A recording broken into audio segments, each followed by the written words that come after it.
The following are the headlines for the news update today, the 4th day of the month of November 2021. Ikoyi building collapse. Death toll soars to 29 as Governor Babajide Sanwo-Olu visits. Governorship election, Anambra government declares Thursday, Friday as work-free days.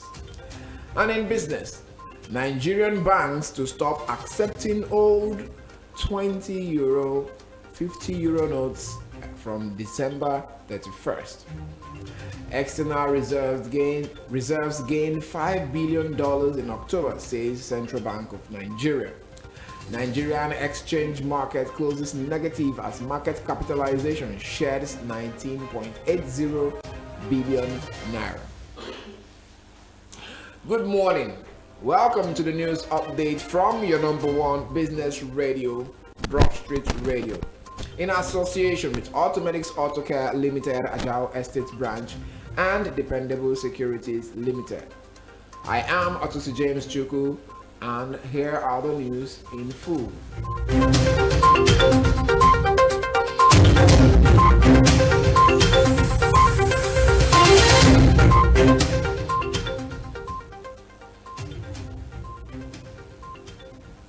The hope of getting more survivors in Monday's collapse of 21-story building in Ikoyi, Lagos State is dim as death toll has risen to 29.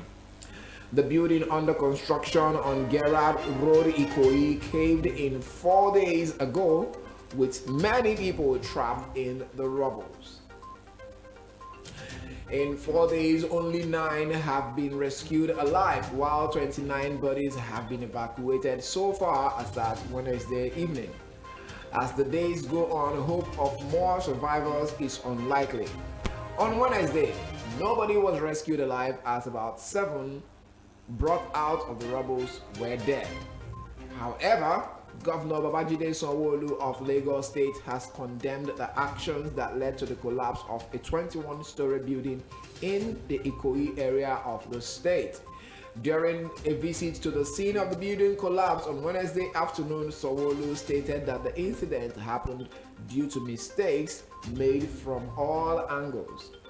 The governor stated that the collapse could be described as a national disaster, adding that such a sad incident should not be happening in the state. The governor, however, while condoling with the families and people who have lost their loved ones in the incident, he promised that those found culpable will be made to face the law. The governor disclosed the names of the members of the panel of inquiry constituted by to the probe of the building collapse. The panel is expected to make a report within 30 days. Architect Oki to proceed of an indefinite suspension, and that I gave instruction to, and we will say that we had to take from the head, from the leadership of that agency, and you can rest assured that if there are other people that are found in the course of the investigation, everybody will also face the full route of the law. That was the voice of the governor of Lagos State, Babajide Sanwo-Olu, at the scene of the 21-story building that collapsed on Monday. Moving on.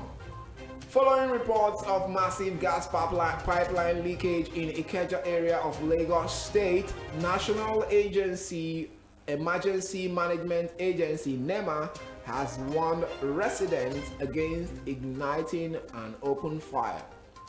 This was made known on Wednesday by the NEMA Acting Coordinator, Lagos State Territory, Ibrahim Farinloye.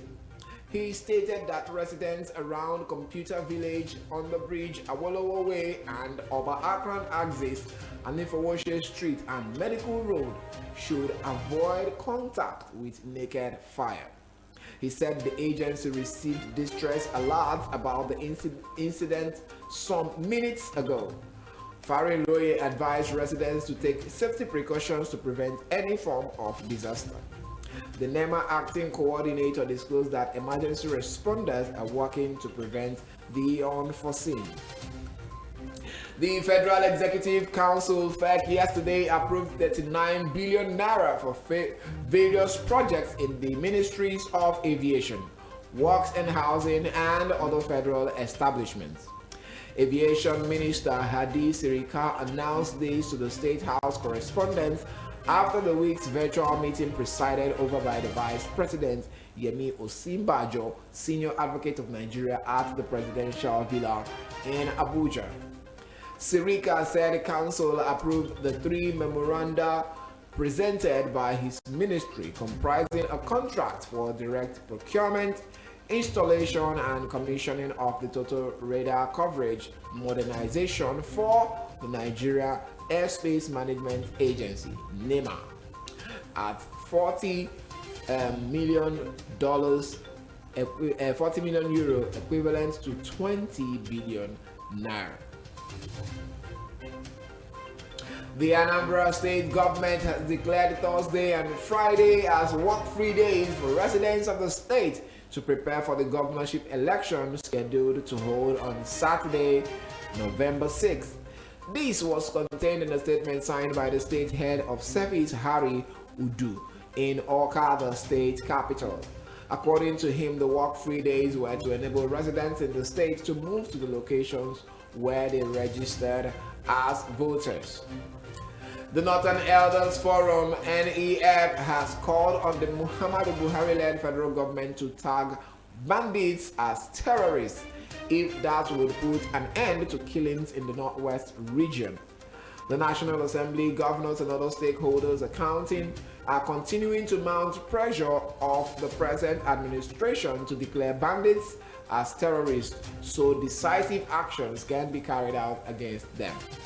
However, the federal government has continued to rebuff calls to tag them as such. In a statement after its meeting held on Wednesday through its spokesperson Hakim Baba Ahmed, NEF decried the arguments over labeling bandits as terrorists, stressing that it wastes attention and energy.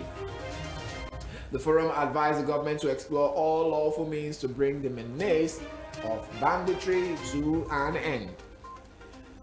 Some unknown gunmen have shot dead 2 policemen attached to Mile 1 police station in Diobu, Port Harcourt. The gunmen killed the 2 policemen during a stop and search operation at Okija Street in Diobu, located in the state capital. It was learned that the gunmen who were inside an unmarked vehicle shot the policemen at closed range and died on the spot.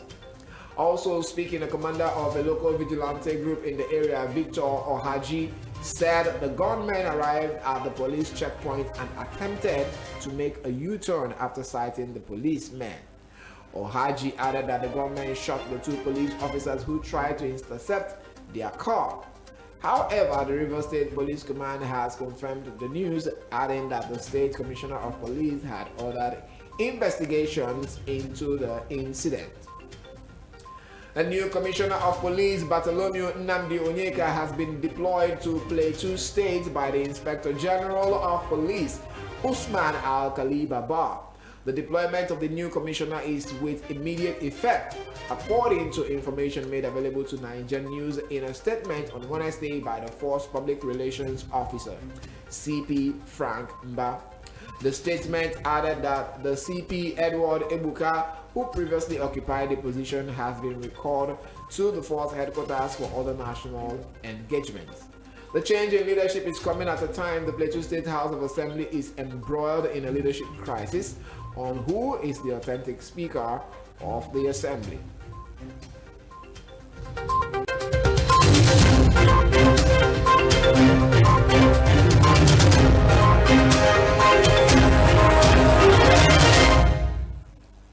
And now to business news. In a move to encourage Nigerians to further embrace the recently launched e-Naira, the Central Bank of Nigeria, CBN, has advanced reasons why it is better than cryptocurrencies. The CBN Director of Corporate Communications, Nnamdi Okwuosa, submitted that the e-Naira operates in a regulated environment, suggesting that cryptos are not regulated. He also added that the e-naira is a legal tender backed by a sovereign nation and the CBN will always be there to guide users against falling into danger. Okwuosa made the submission during a fair organized by the Apex Bank held in Abia and Ebonyi states to create further awareness for the e-naira. Deposit money banks in Nigeria have issued a deadline of December 31, 2021 for the acceptance of old €20 and €50 notes to enable proper conclusion of cash evacuation. One of the banks, Fidelity Bank PLC, disclosed this in an email to its customers on Wednesday titled Withdrawal of the Old 20 and 50 GBP notes from circulation. It said, the Bank of England has announced the withdrawal of paper €20 and €50 notes after September 30, 2022. A year's notice has been provided to customers and the global banking community. In view of this, Fidelity Bank, alongside other deposit money banks in Nigeria, has issued a deadline of December 31, 2021 for acceptance of the stated denominations from the public to enable proper conclusion of cash evacuation. Nigeria's external reserves rose by $5.05 billion in October, the latest data from the Central Bank of Nigeria showed on Wednesday.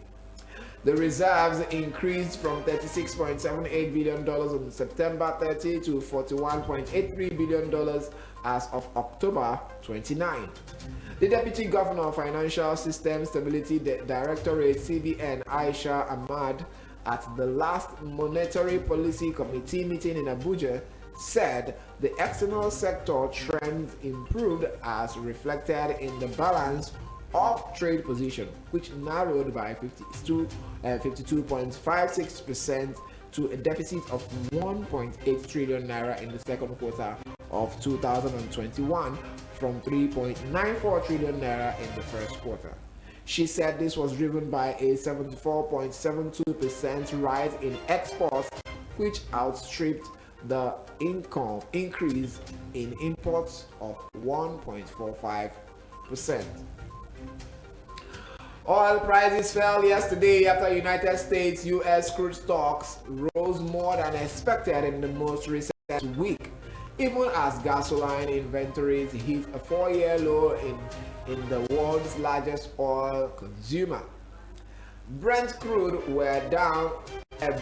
futures were down by $2.53 or 3% at $82.16 per barrel. US West Texas Intermediate WTI crude futures stumbled at $2.97 or 3.5% to close at $80.95 per barrel. Crude stocks rose by 3.3 million barrels in the most recent week, more than expected, but gasoline stocks fell to their lowest level since November 2017. U.S. oil market supply has tightened with stocks at the Cushing, Oklahoma storage hub at their lowest in 3 years. The Nigerian exchange closed on a negative note amidst sell-offs and buy interest as the benchmark all share index ASI depreciated by 9 basis points. The NGX ASI closed at 41,975.45 points to reflect a decline of 0.09% from the previous capitalization from the previous trading day and a year-to-date YTD return of 4.23%. Meanwhile, the market capitalization decreased by 19.80 billion naira.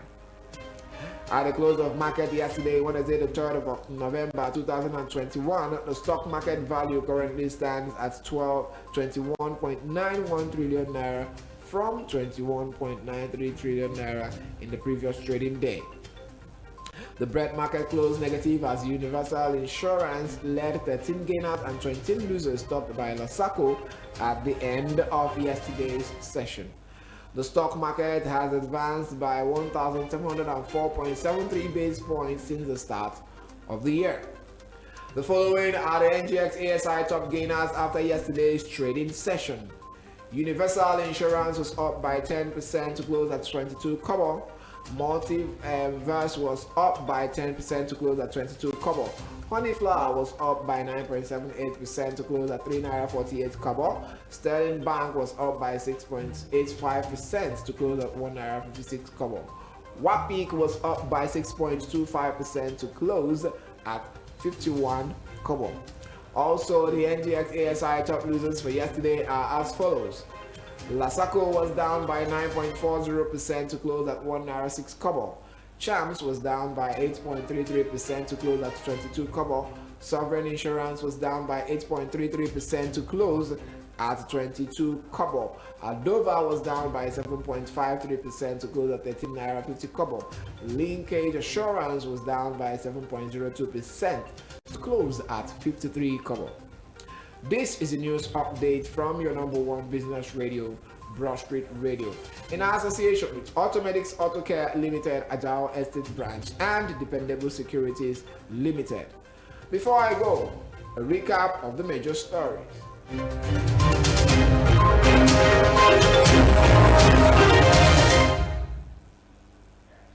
Ikoyi building collapse. Death toll soars to 29 as Governor Babajide Sanwo-Olu visits. Governorship election. Anambra government declares Thursday and Friday as work-free days. And in business, Nigerian banks to stop accepting old €20 and €50 notes from December 31. External reserves gained 5 billion naira in October, says Central Bank of Nigeria. Nigerian exchange market closes negative as market capitalization sheds 19.80 billion naira. Enjoy the rest of the day. I am Otosi James Chuku, and you are listening to your number one business radio, Broad Street Radio. Coming up next in a jiffy is the newspaper review with Samosinachi and Eze on your number one business radio, Broad Street Radio. And do not forget to download our mobile app on your mobile devices at Broad Street Radio mobile app on your Google Play Store and Broad Street Radio mobile app on your Apple Play Store. These are the places to go for Android and for Apple phone users respectively. Also connect with us on all our social media platforms. Follow and like our page on Facebook at Broad Street Radio NG. Join the conversations on our Instagram handle at Broad Street Rad. Subscribe to our YouTube channel at Broad Street Radio NG on YouTube. And our website is www.broadstreetradio.com.